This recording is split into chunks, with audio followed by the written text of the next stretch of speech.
ทางปีกยังปีกป่าปีกปลาเข่งอันนี้คือว่ามีตัวสันตัวใหญ่ปลาพี่หน่อยปีกปลาเข่งถามส้มน้องสาวเป็นปลาเข่งไดบ้านนี่มาปีกมันนี่ใส่ว่าปีกไก่อ้าวหายไปสวยว่าสิได้กินปิ้งไก่สิได้กินปิ้งปลาเข่งอันนี้สิอิ่มวอด2 โตอ๋อบ่ได้เด้อนี่ไปสวยเอาเขาขึ้นเราปิ้งปลา2 โตให้กินนี่บ่ได้แหละ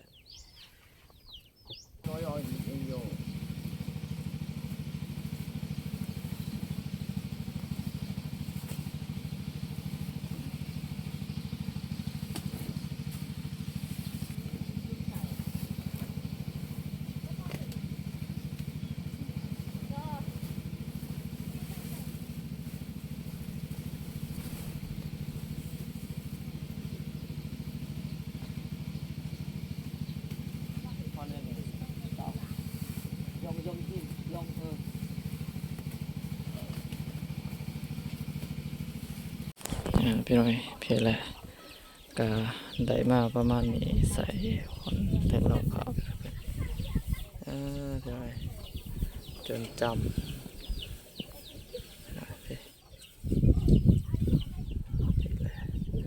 ใส่เป็นกระสอบเนี่ยพี่น้อย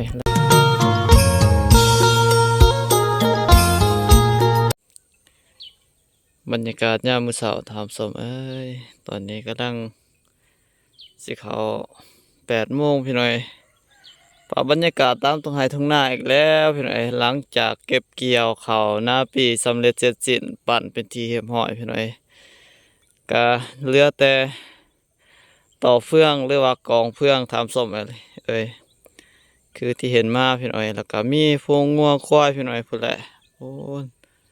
อยู่ปลายหน้าพุ่นพี่น้อยหากินหญ้ากินเฟืองตามทุ่งไห้ทุ่งนาทำส้มก็ในสวงยามฤดูแล้งทำส้มเพื่อแหละมื้อนี้หน่อยบ้านเล่าไต่ก็ได้เมื่อสวยคุณพ่อคุณแม่เอาเขาเอาน้ำขึ้นเราพี่น้อยขึ้นเราหรือว่าเก็บเมียนเขาน้ำที่ปั้นมาพี่น้อยยังบ่ทันได้เมียนเถื่อทำส้ม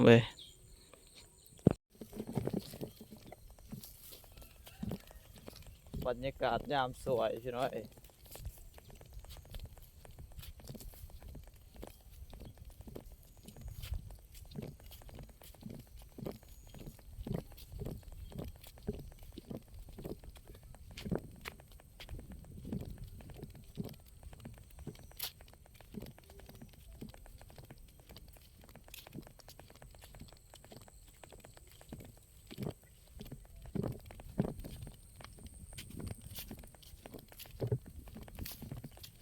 แดดออกมาแต่ดึกแต่เสาเลยพี่น้องลี่ลี่อ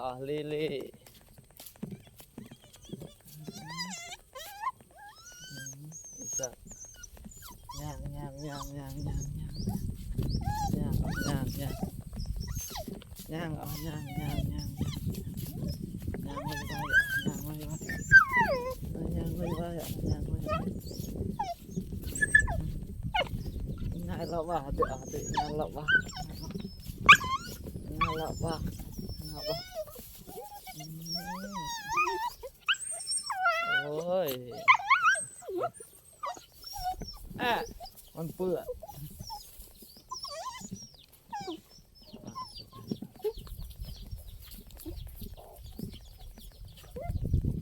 ตัวนั้นแดงเปื้อนคนแรกหน่อยใกล้เลยงานเนี่ยใกล้เอาโพสต์แฟนใช่โอ้มาแล้วกินอยู่ตรงกลางก็ดีเลยดิจะไว้ดาวลายดิสปรูสบัด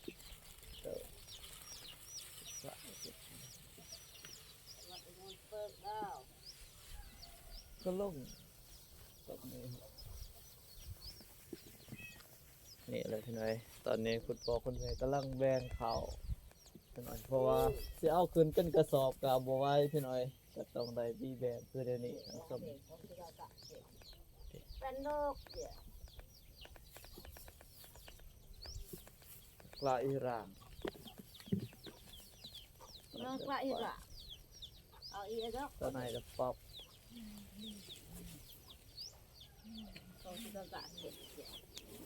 ถ้าจ่องแจงตลอดเลยดี จะไม่คาบจะไปไม่อีโก้จะ อีปันอีปันน้อยบ่แม่อีหำ คือเรื่องอะไรคืออะไรครับเขาว่าดาวกันกะ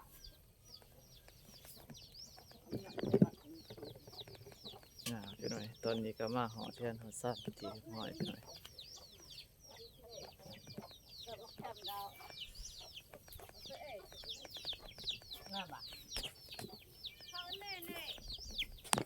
เบิ่งน้องสาวเพิ่นได้ปีกย่างทางนี้ปีกย่างปีกป่าปีกปลาเข่งปลาเข่งอันนี้คือว่ามีตัวสันตัวใหญ่ปลาพี่หน่อยปีกปลาเข่งถามส้มไอ้น้องสาวเพิ่นปลาเข่งได้บ้านนี่มาปีกมื้อนี้ใส่ว่าปีกไก่อ้าวอายไปสวยว่าสิได้กินปิ้งไก่สิได้ปิ้งกินปิ้งปลาเค็งอันนี้สิอิ่มบอด2 โตอ๋อบ่ได้เด้อนั่นนี่ไปสวยเอาเขาขึ้นเราปิ้งปลา2 โตให้กินนี่บ่ได้แหละ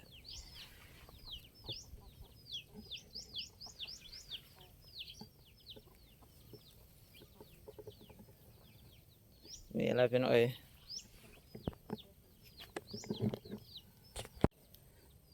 พี่น้อยนี่แหละบอลดังไฟดังฟืนพี่น้อยอยู่ไห้อยู่หน้าหรือว่าอยู่กลางเฮือนพี่น้อยนี่แหละอยู่บอลนี่อยู่แจนี่ทำส้มไว้เพื่อ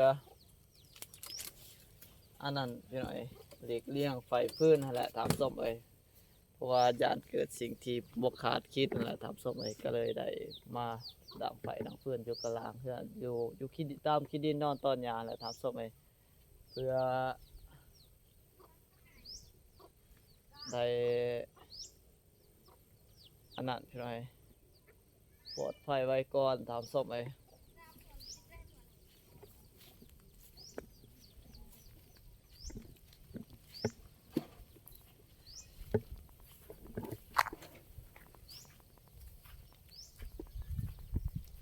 บรึก1 โรงนวดโห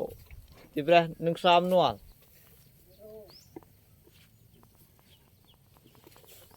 สิได้เอาขึ้นเทิงเราก่อนทำส้มไว้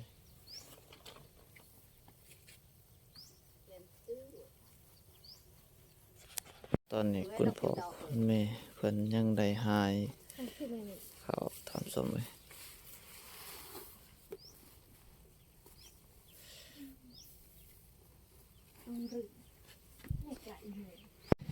พี่น้อยตอนนี้ก็สิได้ใส่ก้นรถไถพี่น้อยเพื่อสะดวกในการย่อขึ้นพี่น้อยผลย่อขึ้นไหวถึงกลางถึงเล่าขาวทางหน้าทำส้มไว้เพราะว่าถ้าเฮาสิเอาไม้คอเกาะขึ้นมามันก็ยากทำส้มไว้ก็เป็นกระสอบสิมีแต่สิได้ยืนเทิงรถไถแล้วก็สิย่อขึ้นทำส้มไว้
ตกลงตกแม่ครับตู้แล้วตู้ว่าไง เลยจะแปดตัวหมาเลยดู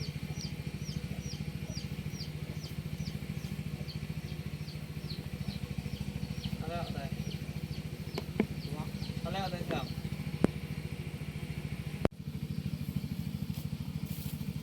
พี่น้อย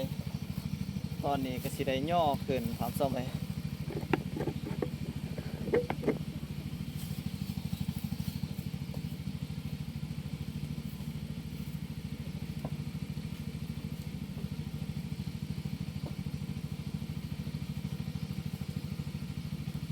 dòng tôi đấy nùa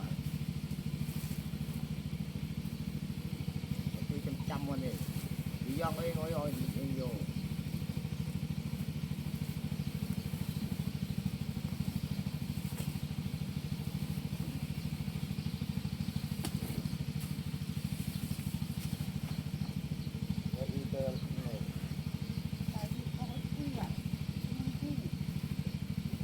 đây đây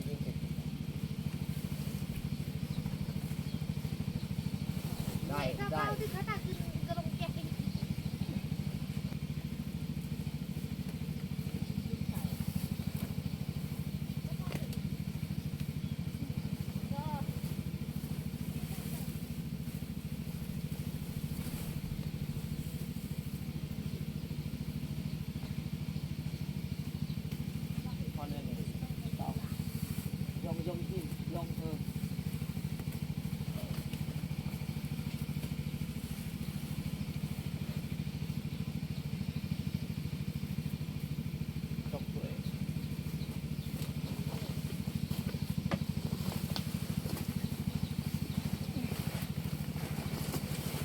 ลื่นนะเจ๊นะ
เฮียนโอ้เฮียน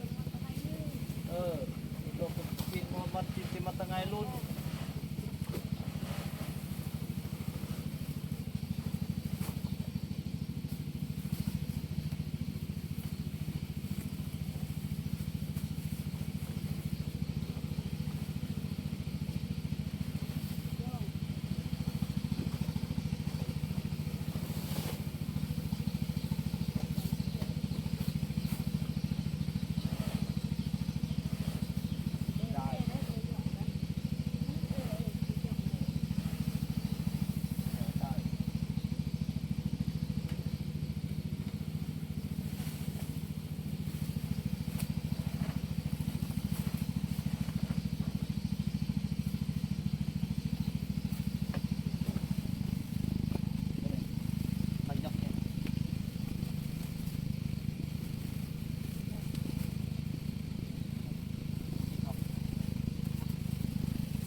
พี่หน่อย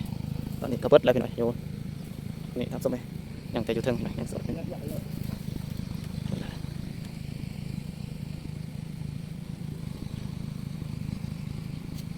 โอ้ยังได้หนีได้หนิโมบัดยังเป็นกระโตโมบัดเถื่อพี่หน่อย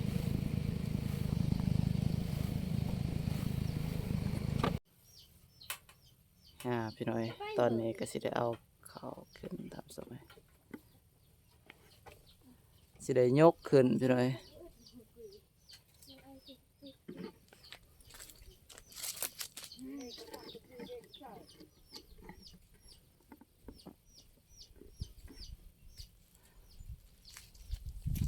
เนาะ นี่กล้าเอาบักอ้ายจิกู แล้วอีเดาห่า นี่ยองเป้เลยเนี่ยเพื่อมาเป้เลยมาแฮมอาจจะดีใส่แหงโดตู้ในเนื้อบางเลยแหงอีกเกือบดิ มันตีก็ว่าเอาไอ้ตัวตัวไปตัวในตัว ต้องเลยป่าจูงไหนจะโมโมดุดุ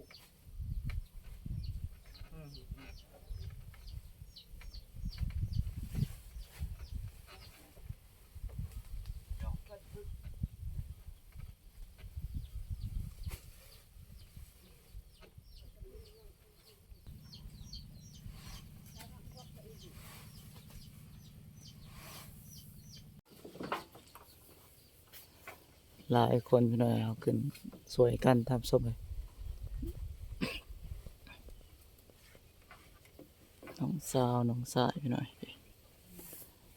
สามสิได้ลงมาอีกขั้นได้ผมเป็นพี่อยากแห้งตามส้มเลย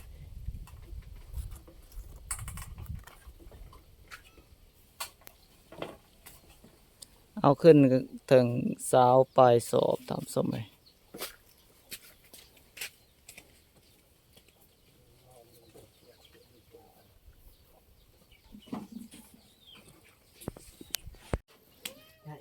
มาไปหน่อยกินข้าวไปหน่อยวันนี้ก็หลังจากที่เฮาเอาขึ้นเอาข้าวเมียนไปหน่อยตอนนี้ก็ไปกินข้าวเที่ยงทำส้ม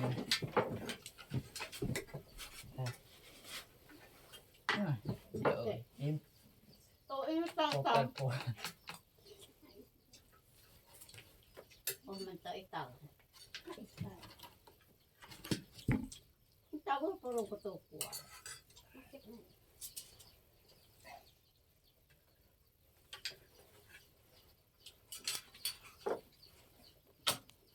ตาปรองคือเอา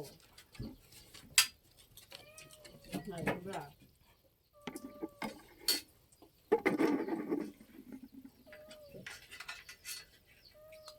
เอาเอวเอาปรองยุบ งามงาม นี่ละ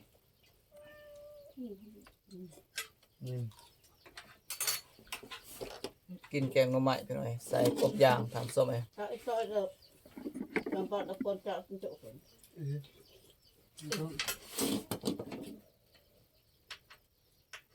ได้มีลายกับ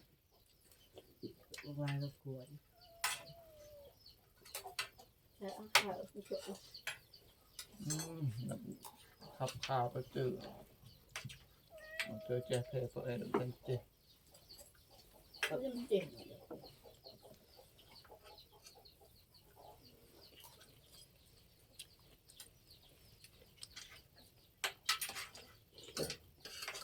น่าจะเอาไปจ่ายอีกอย่าบุกโกะ นี่ก็ไม่เหมาะจะเรียกไปตัวเลยจ้ะ ยัง เว้ยได้ ทำใจยี่ๆของไอ้ ตั้งไงเส้นรายสู้ไปอีกอินในพี่ มีกระเลย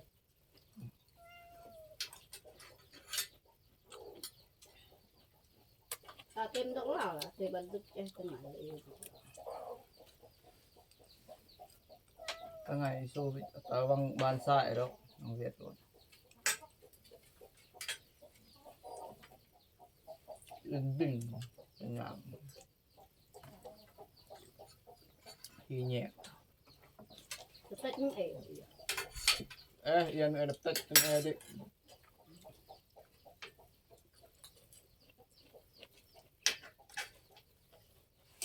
Thì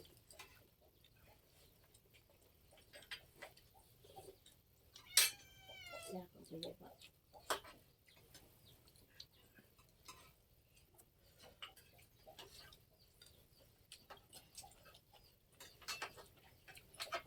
Rồi chả này là tiền của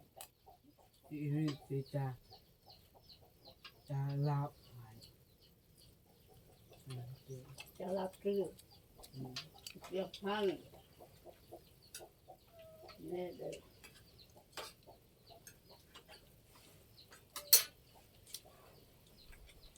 hay được chả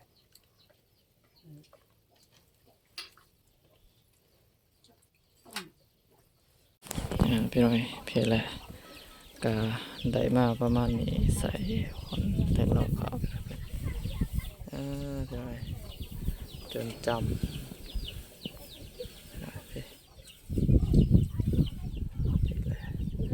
ใส่เป็นกระสอบเนี่ยพี่น้อยแล้วก็ใส่ทอกลงมาคือในนี้เนี่ยทำสมัยบนกลางนี่ก็ป่าไว้สูงๆทำสมัยตอนนี้ก็ทางล่างผลแมนบริทอกพี่น้อยป่าไว้เป็นกระสอบแน่ทอกแน่คือแนวนี้คือกันพี่น้อยแต่ว่าอันทางนี้จะทางหนาจะเป็นข้าวเหนียวพี่น้อยทางล่างผลจะเป็นข้าวเจ้าทำสมัยห้องหนึ่งเป็นข้าวเจ้าห้องหนึ่งข้าวเหนียวทำสมัยพี่แหละทางนี้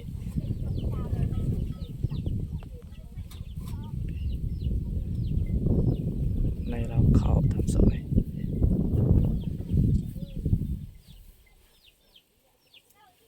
จะอำจะเสมอกันที่ล่ะเจละโหอีโหอีตาล่ะระกันจะตามลำปือกับอำจะเสมอกันเนี่ยนะอำจะเท่ากันสิก็ลงเลยตัวสิติงเนสิ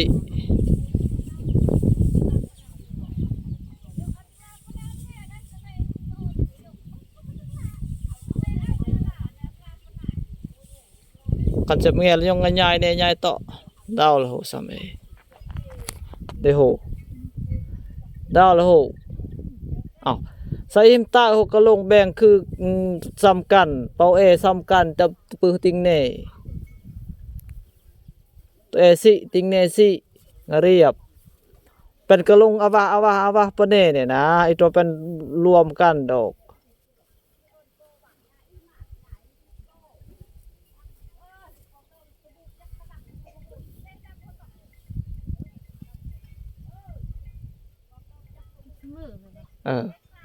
เสมอแล้วก็ตักไปพี่น้อยก็ประมาณนี้พี่น้อยเพียงนี้นี่แมนสิเขาที่ได้ทอกบ่ได้ใส่เป็นกระสอบพี่น้อยก็ลายเติบทำสมัยพี่น้อยสำหรับคลิปนี้ก็ประมาณนี้พี่น้อย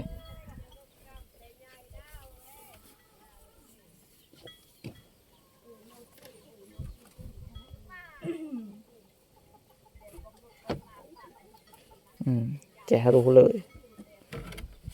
ออกจากประตูเราเข้าไปเลยยาก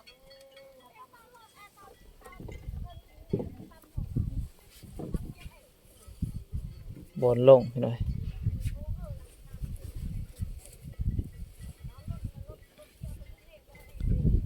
ทางนี้ก็ลงจัดพี่น้อยลงซ้าย